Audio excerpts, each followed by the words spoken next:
Bueno, todos bienvenidos a Probando. El día de hoy vamos a hablar sobre la inyectividad, la epiyectividad y la biyectividad en funciones.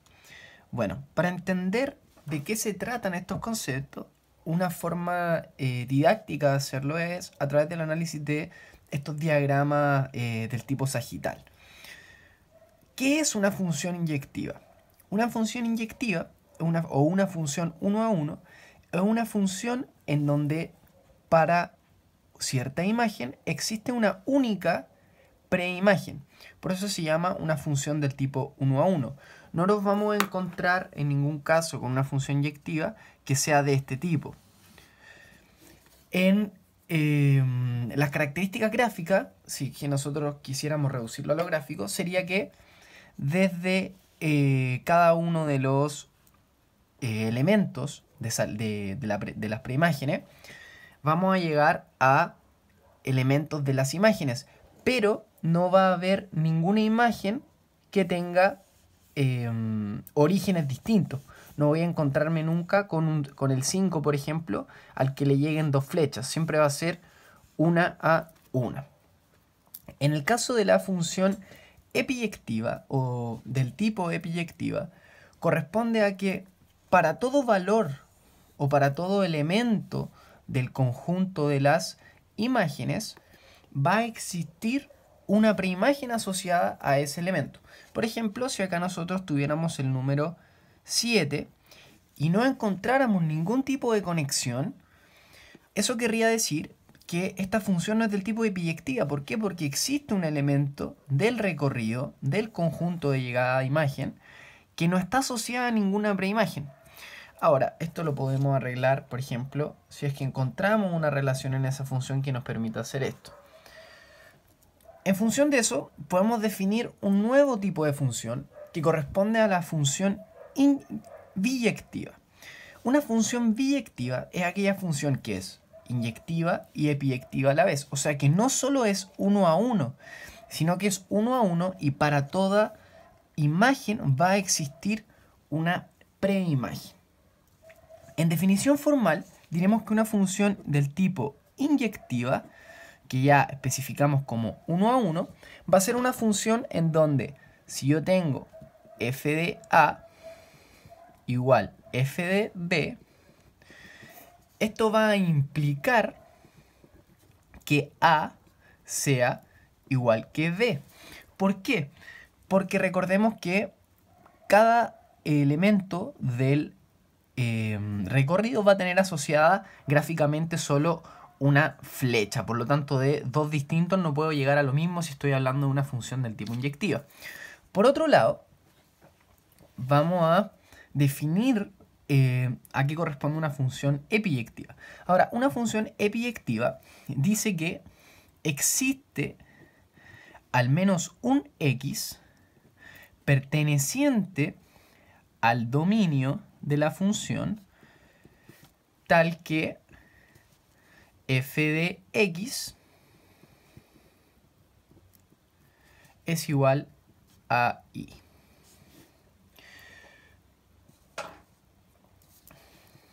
O sea, para todo y va a existir al menos un x perteneciente al dominio de la función tal que f de x es igual a y. O sea, si yo tomo cualquier elemento del conjunto del recorrido, voy a encontrar asociado a él un elemento del conjunto del dominio. Entonces, cuando yo junto estas dos, o sea, si yo agrupo estas dos, obtengo una función del tipo biyectiva, o sea, que cumple con esas dos funciones. ¿De qué me van a servir las funciones biyectivas o conocer el término de biyectividad? Bueno, la biyectividad va a ser una condición inherente a las funciones inversas. ¿Por qué?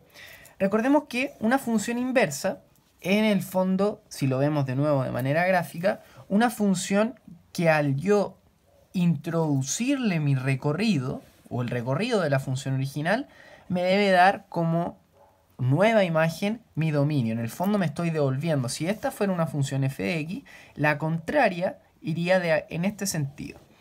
Por lo tanto sería f a la menos 1 de x. Ahora, para que pueda existir o se pueda producir esto, deben cumplirse estas dos condiciones. ¿Por qué? En primer lugar debe ser inyectiva. ¿Por qué?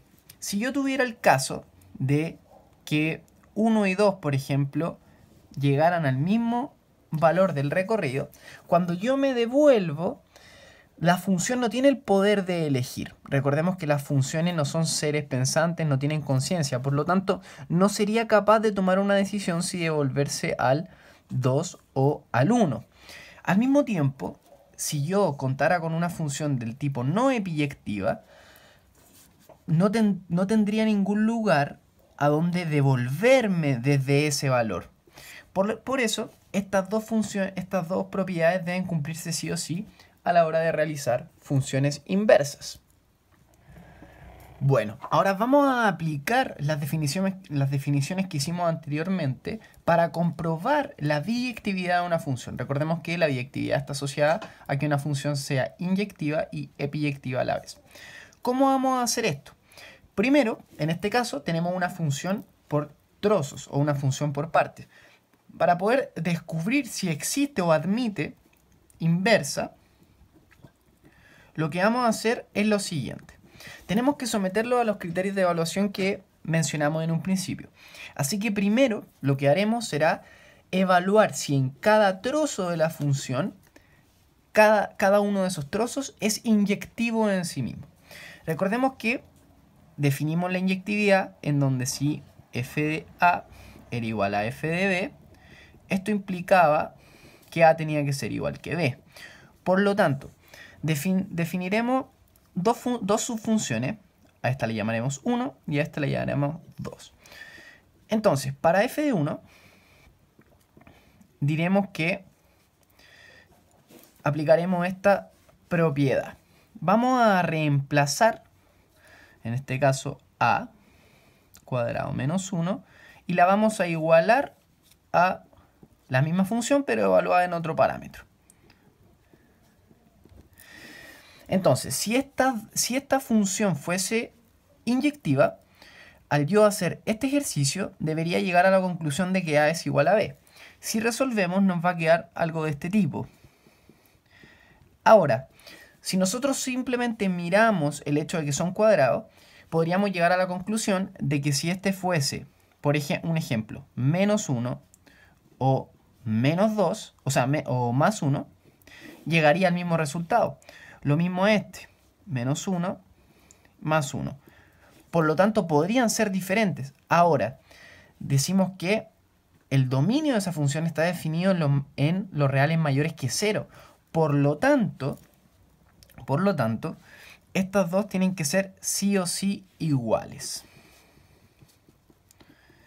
Hacemos exactamente lo mismo con la siguiente función 2.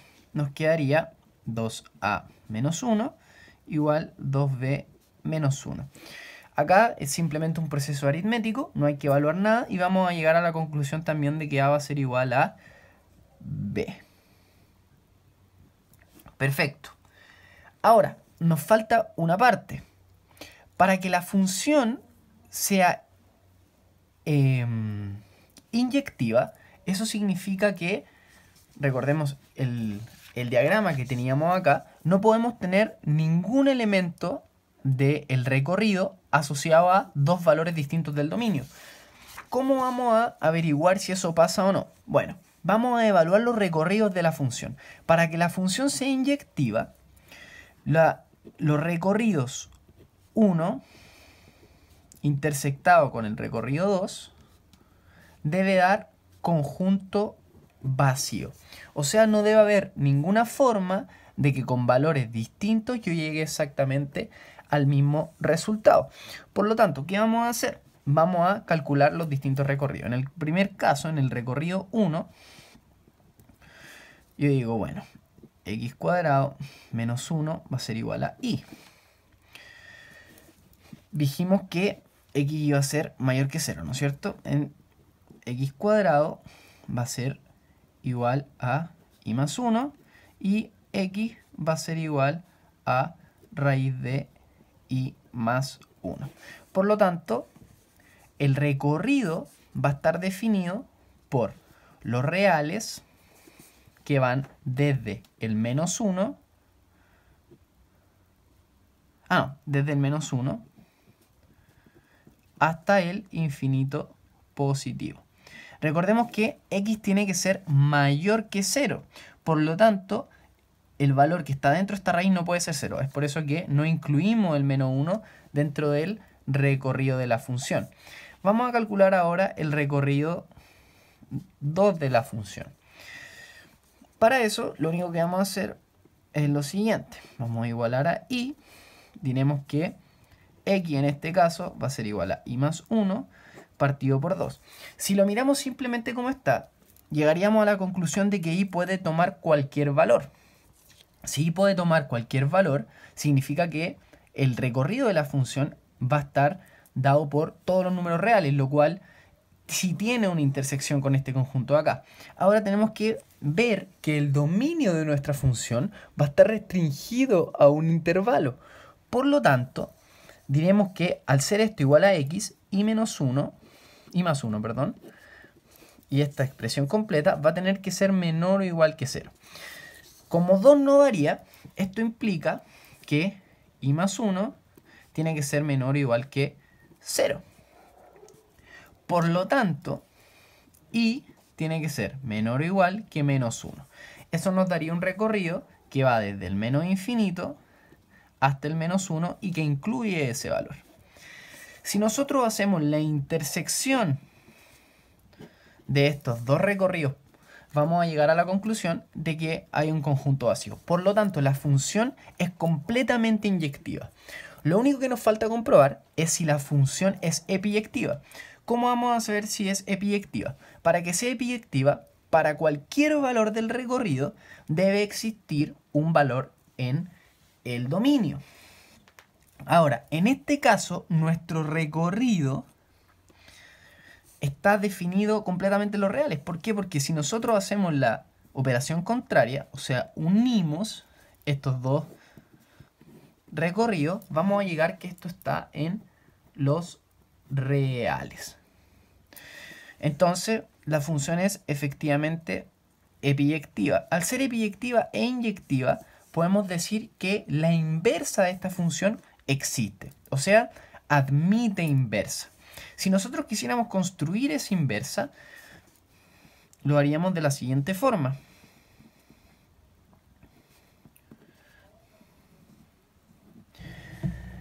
Dijimos que las funciones inversas lo que hacían era devolverse del recorrido al dominio. Por lo tanto, lo que antes fue el recorrido se transforma en el dominio y lo que antes fue el dominio se transforma en el recorrido.